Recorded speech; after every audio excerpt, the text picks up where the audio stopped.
नमस्कार, स्वागत है आपका और मैं हूं आपके साथ लता। बड़ी खबर आपको बता रहे हैं। जी हां, मोदी कैबिनेट के विस्तार की खबर के बाद से ही लगातार राहुल गांधी, सोनिया गांधी और उद्धव ठाकरे को लग रहा है बड़ा झटका, क्योंकि कभी उनके अपने खेमे के मंत्री कहे जाने वाले नेताओं को अब बीजेपी में मिल रही है बड़ी जिम्मेदारी। जी हां, आपको बता दें कि मोदी कैबिनेट का विस्तार होने वाला है, जिसमें अलग अलग राज्य के नेताओं को परफॉर्मेंस के आधार पर मोदी कैबिनेट में बड़ी जिम्मेदारी दी जाने वाली है। और यही बड़ी वजह है कि लगातार महाराष्ट्र से लेकर बंगाल, असम, मध्य प्रदेश और बिहार तक अब हलचल तेज होती दिखाई पड़ रही है और लगातार नेताओं की दिल्ली तक दौड़ धूप होती दिखाई पड़ रही है। जी हां, एक बार फिर से तमाम विपक्षी नेताओं को बड़ा झटका लगा है, क्योंकि अब कभी उनके अपने मंत्री कहे जाने वाले तमाम बड़े नामों को, तमाम बड़े चेहरों को मोदी कैबिनेट में शामिल किया जा रहा है। जी हां, दरअसल आपको बताते चले, कई ऐसे बड़े चेहरे जो अपनी पार्टी से उपेक्षित होकर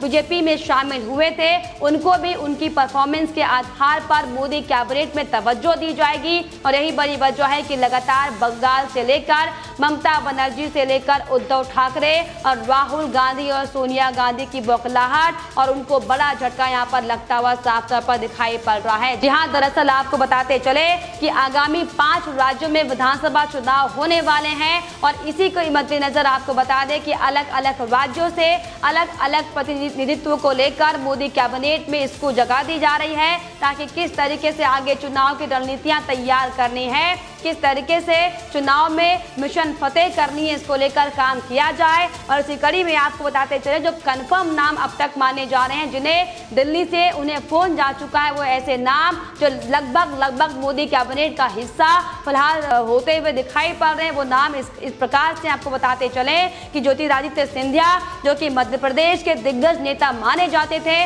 और किस तरीके से बार बार कांग्रेस पार्टी में कैसे उन्हें उपेक्षित किया गया था, हम सब ने देखा था। लेकिन आज आप देखिए कि उनकी काबिलियत को देखते हुए पीएम नरेंद्र मोदी की ओर से मोदी कैबिनेट में उन्हें शामिल करने को लेकर उनका नाम लिस्ट में सबसे आगे आता हुआ दिखाई पड़ रहा है। और इसके अलावा महाराष्ट्र के पूर्व सीएम नारायण राणे का भी नाम साफ तौर पर मोदी कैबिनेट में शामिल होता दिखाई पड़ रहा है। जी हाँ, और वहीं अगर हम बंगाल की बात करें, जो ममता बनर्जी लगातार सिर्फ और सिर्फ झूठ की राजनीति करती हुई दिखाई पड़ती है, किस तरीके से टीएमसी के नेताओं पर तानाशाह और दबाव बनाने का काम किया जाता है। इसके बाद जिस तरीके से फिर चाहे वो लोकेट चटर्जी हो, फिर चाहे वो नीतीश प्रमाणिक हो, जिसने टीएमसी का साथ छोड़कर बीजेपी का दामन थामा था, हालांकि इनका नाम भी देश में सबसे आगे आता हुआ दिखाई पड़ रहा है। और अगर बंगाल की बात की जाए तो आपको बता दें कि 3 खास नाम जो मोदी कैबिनेट में शामिल होते दिखाई पड़ रहे हैं। पहला नाम लोकेट चटर्जी का है,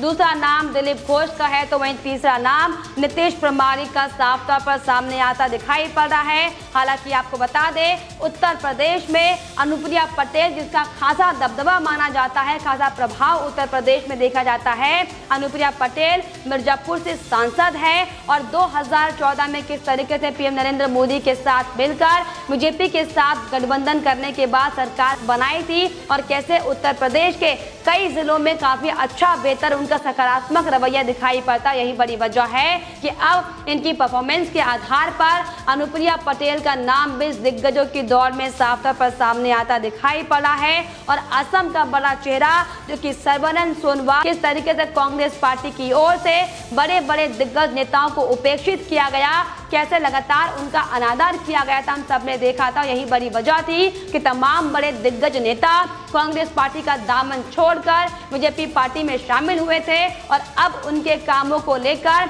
उनकी परफॉर्मेंस के आधार पर मोदी कैबिनेट में जगह उनके दी जा रही है, जिसको देखते हुए साफ तौर पर यह कहना लाजमी होगा कि तमाम पार्टियां बड़ी फिर चाहे वो शिवसेना हो, चाहे वो टीएमसी हो, चाहे वो कांग्रेस पार्टी क्यों ना हो, अगर वाकई अपने नेताओं की नहीं सुनेंगे तो आके उन्हें आने वाले समय में मुंह की खानी पड़ेगी। हालांकि जिस तरीके से राजस्थान से भी तमाम तरह की खबरें सामने आ रही थी कि सचिन पायलट भी किसी भी वक्त बीजेपी में शामिल हो सकते हैं, लेकिन जिस तरीके से लगातार कांग्रेस आला कमान की ओर से उन्हें एक बार फिर से मनाया गया, लेकिन आपको बता दें कि ये भी कयास लगाए जा रहे हैं कि कि कई राज्यों में चुनाव हालांकि होने वाले हैं और ऐसे में हो सकता है कि सचिन पायलट भी बीजेपी का दामन थाम ले, तो उन्हें भी अब बीजेपी बड़ी जिम्मेदारी दे सकती है। लेकिन जिस तरीके से आपको बताते चले कि बड़ा फेरबदल जो मोदी कैबिनेट में किया जा रहा है, ये वाकई ऐतिहासिक फेरबदल है, क्योंकि इसमें अलग अलग राज्यों से अलग अलग पार्टी के नेता, जो तमाम नेता बीजेपी में शामिल हुए हैं, उनका प्रतिनिधित्व करने के लिए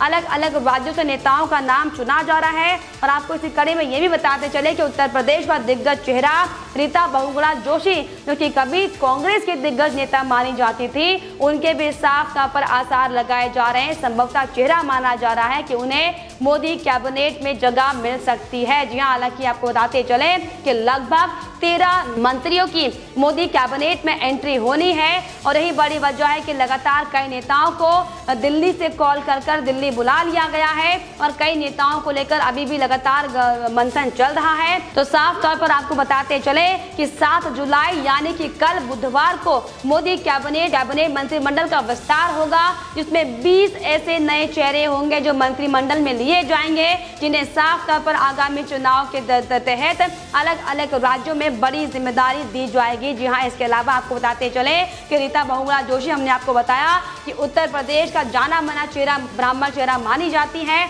और इनके भी कयास लगाए जा रहे हैं कि मोदी कैबिनेट में इन्हें एंट्री मिले और बड़ी जिम्मेदारी के साथ इन्हें काम करने के लिए एक नया मंत्रालय सौंपा जाएगा। जी हां, वहीं इसके अलावा सुशील मोदी, जो कि बिहार के डिप्टी सीएम थे, उनका भी नाम इस रेस में सामने आ रहा है। और इसके अलावा साथ ही साथ बीजेपी के नेता जफर इस्लाम और शांतनु ठाकुर का भी नाम साफ पर मोदी कैबिनेट में अब जो आगामी यानी कि 7 तारीख को बुधवार को जो मोदी कैबिनेट का विस्तार होने वाला है, ये तमाम बड़े नाम अब मोदी कैबिनेट के नए लिस्ट में शामिल होने वाले हैं, जिसको लेकर साफ तौर पर आपको बताते चले कि तमाम राहुल गांधी से लेकर तमाम जो ऐसे नेता थे जो बार बार अपने नेताओं की बातों को अनसुना कर रहे थे, उन्हें बड़ा झटका यहाँ पर साफ तौर पर लगा है। और हालांकि आपको बताते चले कि जिस तरीके से गुलाम नबी आजाद भी बार बार पीएम नरेंद्र मोदी की तारीफ करते दिखाई पड़ते हैं और G23 में कैसे आनंद शर्मा से लेकर गुलाम नबी आजाद से लेकर तमाम बड़े दिग्गज नेताओं ने सोनिया गांधी की अध्यक्षता पर सवाल खड़े किए थे और पार्टी को एक सही तरीके से चलाने को लेकर भी तमाम तरह के सवाल अपने आलाकमान के सामने खड़े हालांकि किए हैं और कई बार कांग्रेस पार्टी में मतभेद की तस्वीरें भी सामने आ चुकी हैं। और ऐसे भी अब कयास लगाए जा रहे हैं कि अब मंत्रिमंडल का विस्तार होने के बाद ये संभवतः माना जा रहा है कि कांग्रेस के कई बड़े चेहरे बीजेपी में शामिल हो सकते हैं। हालांकि हाल ही में हमने आपको दिखाया था कि कैसे G23 के जितेंद्र प्रसाद ने भी साफ तौर पर कांग्रेस पार्टी में उपेक्षित होने का आरोप लगाते हुए बीजेपी का दामन थामा था और किस तरीके से बड़ी जिम्मेदारी बीजेपी ने उन्हें दी थी और कैसे सम्मान के साथ जितेंद्र प्रसाद का बीजेपी में स्वागत किया गया था। यही दरअसल बड़ी वजह है कि लगातार अपने खेमे में उपेक्षित होने के चलते बार बार ये तमाम दिग्गज नेता, खासतौर पर जो असम के सर्बानंद सोनोवाल और इसके अलावा जिस तरीके से जो महाराष्ट्र के जो मुख्यमंत्री थे नारायण राणे, किस तरीके से कांग्रेस पार्टी में बार बार उपेक्षित होने का आरोप इन्होंने लगाया था। यही बड़ी वजह थी कि ज्योतिरादित्य सिंधिया से लेकर तमाम कांग्रेस के दिग्गज नेताओं ने बीजेपी का दामन थामा था और अब आखिरकार वो वक्त आ चुका है जब उनके कामों का हिसाब किताब किया जा रहा है। जी हाँ, हालांकि लगातार कांग्रेस पार्टी की ओर से इन्हें उपेक्षित भले ही किया गया हो, लेकिन अब बीजेपी में आने के बाद आप देखिए किस तरीके से हर एक नेता की काबिलियत के हिसाब से उनके विभागों का बंटवारा किया जाता है और कैसे उनके काम के आधार पर उन्हें पद दिए जाते हैं। जी हाँ, और खास तौर पर आपको बताते चले कि मोदी कैबिनेट में दलित और पिछड़ों को भी प्राथमिकता देने की बातें सामने आ रही है और राज्य में प्रशासनिक और राजनीतिक अनुभव को तवज्जो दी जाने की बात सामने लगातार आ रही। तो साफ तौर पर यह बड़ा फेरबदल मोदी कैबिनेट में होने वाला है, जिसके बाद साफ तौर पर यह कयास लगाए जा रहे हैं कि अब जो आगामी 5 राज्यों में चुनाव होने वाले हैं उसको लेकर खास रणनीति बीजेपी की ओर से बनाई जा रही है। हालांकि जम्मू कश्मीर की अगर हम बात करें तो जम्मू कश्मीर में भी इस तरीके से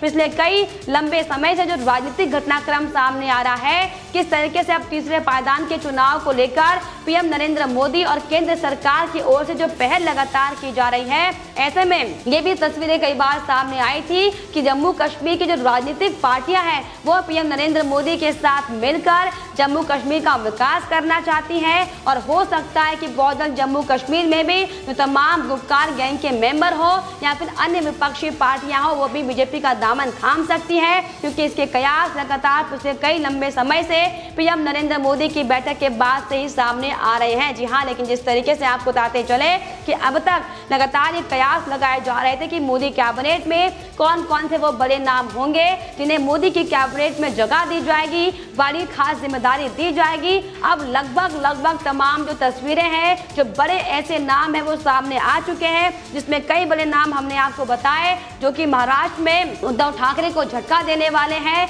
बंगाल में ममता बनर्जी को झटका देने वाले हैं, तो वहीं मध्य प्रदेश में कांग्रेस को भी बड़ा झटका देने वाले ये वो नाम है जिन्हें लगातार कांग्रेस पार्टी की ओर से उपेक्षित किया गया था, लेकिन अब साफ तौर पर परिश्रम का फल यहां पर मोदी कैबिनेट में शामिल कर इन नेताओं को बीजेपी की ओर से दिया जा रहा है। लेकिन फिलहाल इस पर आपकी क्या राय है हमें कमेंट बॉक्स में जरूर लिखिएगा, साथ ही साथ हमारे चैनल को सब्सक्राइब करना भी ना भूलें।